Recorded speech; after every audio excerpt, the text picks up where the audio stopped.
Take me now, baby, here as I am. Pull me close, try and understand. Desire is hunger, is the fire I breathe. That's right. Hello, everybody. Is this on okay? Here okay? Thank you for coming on this rainy Saturday evening, and very nice to see you. I'm excited to be here to talk about the book and whatever we talk about. Le livre, Patti, vous l'avez écrit juste après Just Kids. Pour commencer, on voulait savoir, je pense tout le monde ici, comment vous vous sentiez, dans quel état vous vous sentiez après avoir terminé Just Kids, qui a été, je pense, super bien accueilli partout, qui vous a vraiment révélé en tant qu'écrivain de littérature et de livres.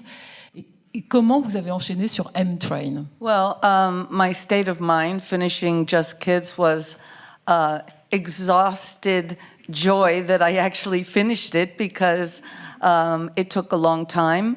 I was kicked off of one publisher and because it took so long. L'état d'esprit dans lequel j'étais après avoir terminé Just Kids, c'était une espèce d'euphorie complètement épuisée d'avoir terminé ce projet qui avait duré si longtemps. J'avais commencé avec un éditeur, j'avais terminé avec un autre éditeur.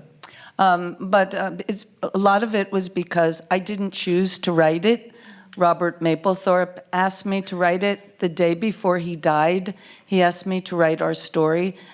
And I had never written a long book of nonfiction, so it was so much study and thought, research, responsibility, and to ourselves, to all the people in the book, to the time period, to art, to culture, to New York City. And le truc, c'est que c'est pas moi qui... Je vais vraiment l'interrompre là, parce que... le truc, c'est que ce n'est pas moi qui ai choisi d'écrire ce livre. C'est mon ami Robert Mapplethorpe, sur son lit de mort, la veille de sa mort. Il m'a fait promettre d'écrire ce livre. Et comme je n'avais jamais écrit de livre, enfin de texte long format, un livre, je sentais une énorme responsabilité, non seulement par rapport à lui, par rapport à notre histoire, mais aussi par rapport à l'époque, par rapport à la culture, par rapport à New York, par rapport à toutes les choses que j'évoquais dans le livre. Donc c'était quelque chose d'extrêmement intense pour moi. So when I decided to when I went into writing M-Train, I wanted no plot, no responsibility, no destination. It's a mind train. I hopped on the train and I went wherever my mind took me. Donc, quand j'ai commencé M-Train, je voulais absolument le contraire. Je ne voulais pas d'intrigue, je ne voulais pas de choses qu'il fallait absolument que je mette, que j'évoque. Je voulais juste que ce soit un voyage de l'esprit. On monte dans le train de l'esprit et hop, on voit où il m'emmène. Est-ce qu'on peut dire, Patti, que c'est un livre voué aux rêves et aux signes qui sont souvent présents dans le livre et qui sont toujours interprétés par vous, les rêves et les signes? Well, I just think of it, I haven't analyzed it. For me, it's just, it was my attempt to stay in the present. I wanted very much to stay in the present. But what I found was it's impossible to stay in the present because you're daydreaming, you're remembering, you're projecting, and you're moving, as I said in the book, in the trinity of memory, past, present, future, and dreaming. So it's really an excursion into time interrupted. C'est très difficile de parler de son propre livre. Je sais que je voulais absolument qu'il s'agisse surtout du présent.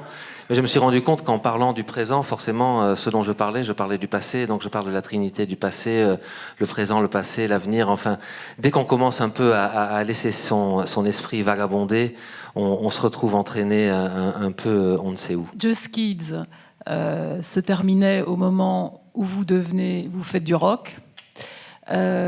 Et dans M-Train, ce qui est surprenant, c'est qu'il n'y a quasiment rien sur le rock. C'est à chaque fois dans des périodes différentes de votre vie. Et c'est comme s'il y avait tout un pan de votre vie qui concerne la musique et votre persona public. Alors, est-ce que vous l'évitez? Ça n'est pas dans les deux livres. Est-ce que vous allez en parler un jour? Well, the reason that there isn't much rock and roll in M-Train is because it is really a portrait of my my life. And in America, or when I'm by myself, I never think of myself as a rock and roll star or anything.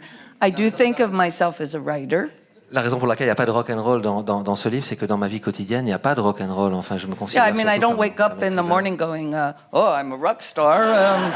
Je ne me réveille pas le matin en disant, ah, je suis une rock star. But I do live sort of the solitary life of a writer, and I wanted to reflect who I am in present time, and that book really reflects who I am. But the next book that I'm working on now is the sister to Just Kids, which means I think of Just Kids as the brother, and Robert was the main focus. And then I'll be writing in a similar time period, and it will follow my own trajectory, through religion, through abandoning religion, through art, through rock and roll, through a public life, and also my husband meeting Fred, who was the love of my life. And so the next book will be, as I said, the sister book. And I think many people were hoping for that. Sorry. But it's simple. But I needed not to go backwards. I needed to write this book to stay moving forward. Je mène une vie solitaire d'écrivain, donc pas du tout rock'n'roll.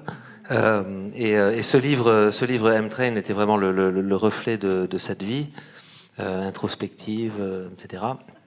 Et le livre que je vais entamer maintenant, je considère Just Kids comme le frère, et le livre que je vais entamer maintenant est le livre Sœur, donc le frère incarné par Robert Mapplethorpe. Et donc maintenant, le livre Sœur, je vais l'entamer pour vraiment faire écho justement aux choses qui sont évoquées dans Just Kids et que je n'ai pas forcément approfondi par rapport à la religion, le fait d'avoir été attiré par la religion, de l'avoir rejeté ensuite, aussi l'histoire de l'homme de ma vie, Fred et tous ces aspects qui n'existent pas dans Just Kids. Donc je voudrais que vraiment ce soit le livre Sœur par rapport au livre Frère. And I'll make it petite. A nice thing this week, being in Paris, talking to many people, just as yourself, about the book and about writing in general, is very encouraging to me for writing the next book. Because in writing the next book, I want to merge all of the different disciplines that I do, which is study, writing poetry, performing, communicating with the people, also being a wife, a mother, all of these things. And here in France, one can better be appreciated holistically. You're not just a rock star writing a book. One can be looked upon as a writer, as an artist who has many disciplines. So I've been very inspired this week to begin my new book. So, merci, Paris. Merci.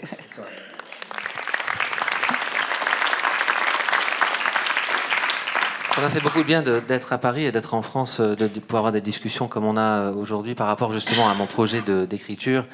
Et parce que je me sens justement très, très encouragé de voir qu'en France, on ne me considère pas seulement comme une rockstar, justement, ou seulement comme quelqu'un qui a fréquenté un milieu ou un autre, mais qu'on me considère un peu comme un écrivain, comme quelqu'un dans son ensemble, avec plein de facettes et plein d'aspects différents.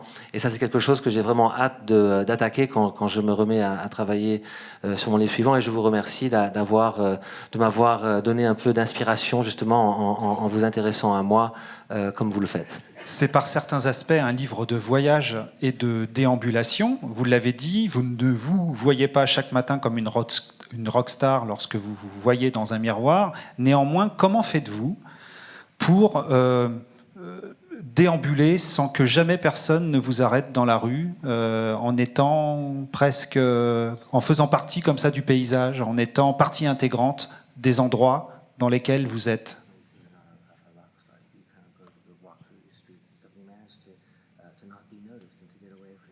Well, I mean, even when I was younger and had more of a life of a rock star, I always demanded that I could walk the streets. I don't want bodyguards. I don't want a special life. I'm not a celebrity. I don't want to live the life of celebrity. And but most people are really nice. They just say hello, and it's not a big bother. But if they bother me too much, I just have to tell them, put away your cell phone. No pictures today. I'm too messy. I'm too old. Go away. But most of the time, it's really, I like it, really. People just go, hello, Patti, hello. It's nice. It's a nice thing. Même quand en fait je menais la vie d'une rockstar justement et que j'aurais pu avoir des gardes de corps et des trucs comme ça, j'ai toujours refusé, j'ai toujours dit absolument pas. Je veux pouvoir me balader tranquillement sans être accompagné. Et aujourd'hui, bon, j'ai pas de problème, les gens me respectent, parfois ils me disent bonjour Patti, etc. Mais et parfois je suis obligé de dire à quelqu'un d'arrêter de prendre des photos, de ranger son téléphone portable, son iPhone. Mais sinon, non, ça va, ça se passe vraiment plutôt bien.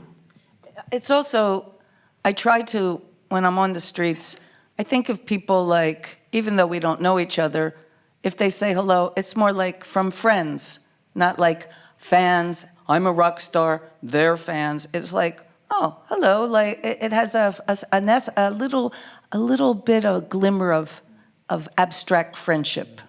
Quand quelqu'un me salue dans la rue, je le vis pas comme si c'était un fan, enfin quelqu'un qui m'admire pour ce que je suis, mais plutôt pour qui je suis, enfin, et comme une rencontre amicale. Et j'imagine qu'il y a un petit scintillement, un peu d'amitié dans ces échanges fugaces.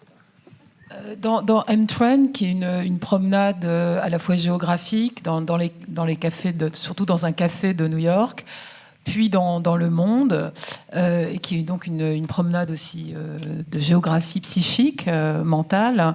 Il y a d'une part les écrivains qui sont très très importants pour vous. Tu veux traduire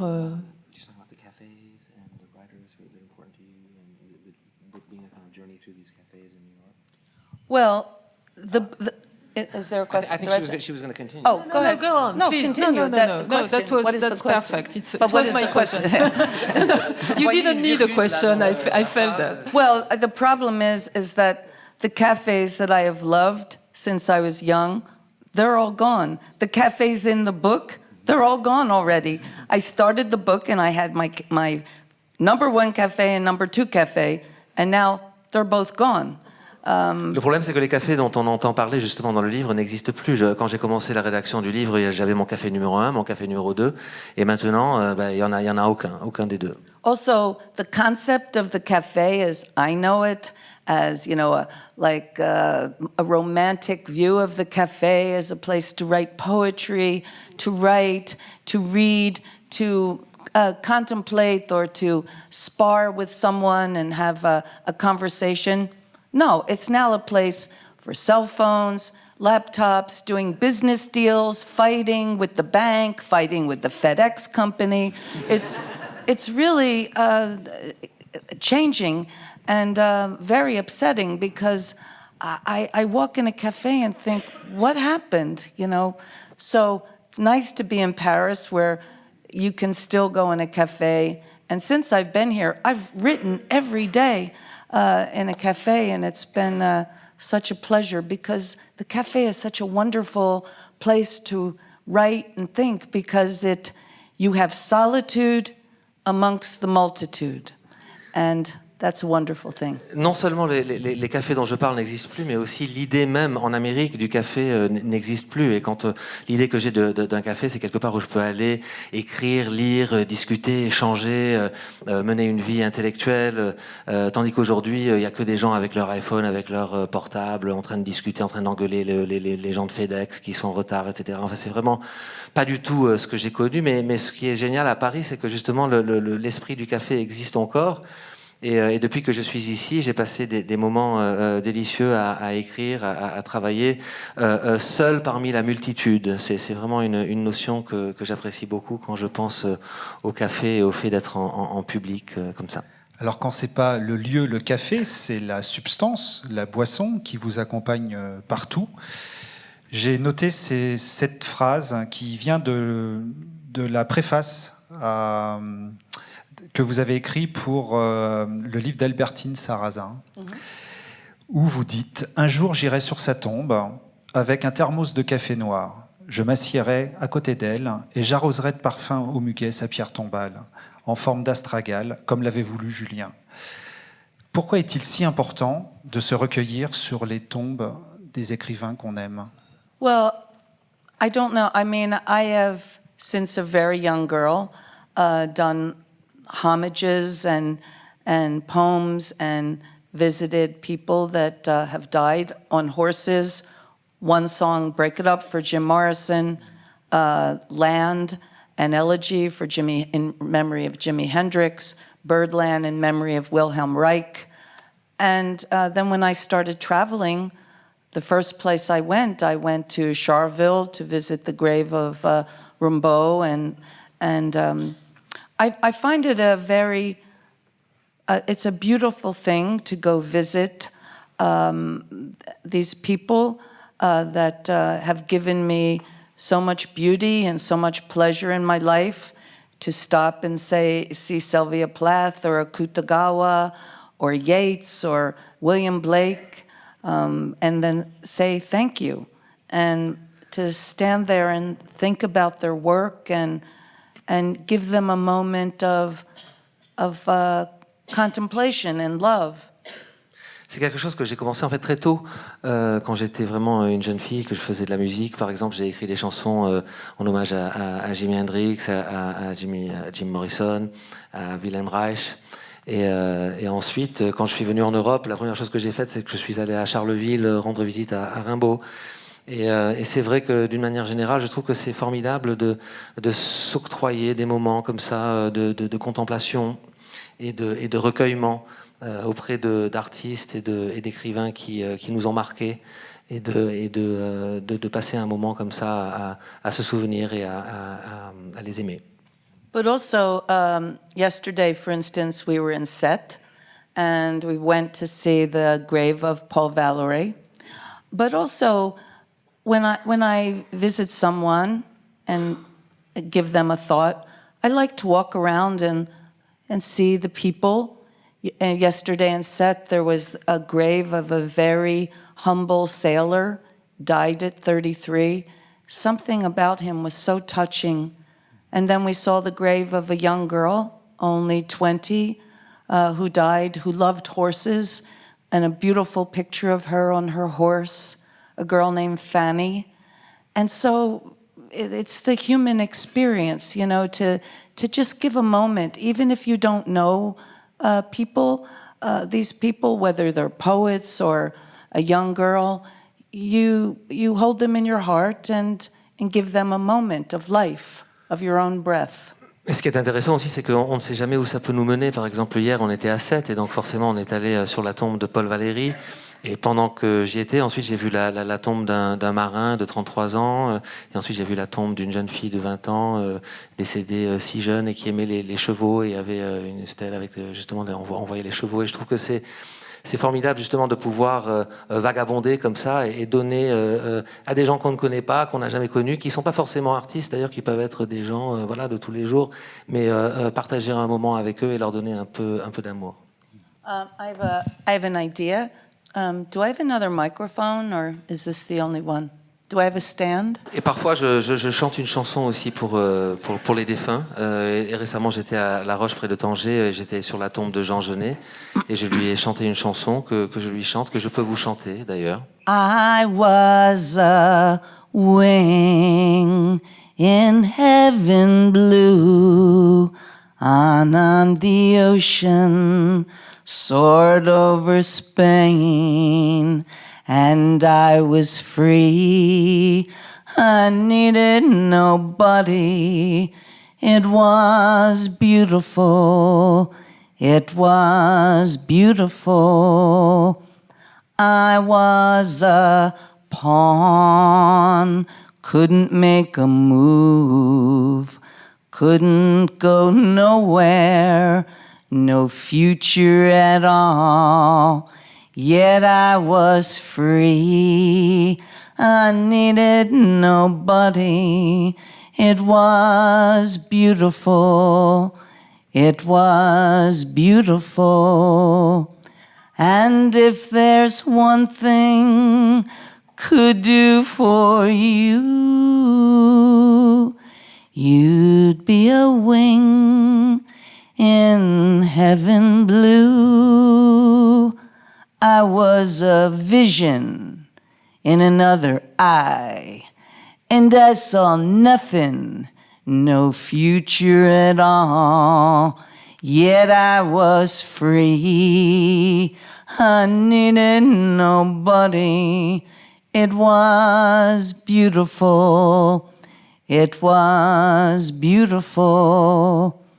And if there's one thing could do for you, you'd be a wing in heaven blue. And if there's one thing could do for you, you'd be a wing in heaven blue.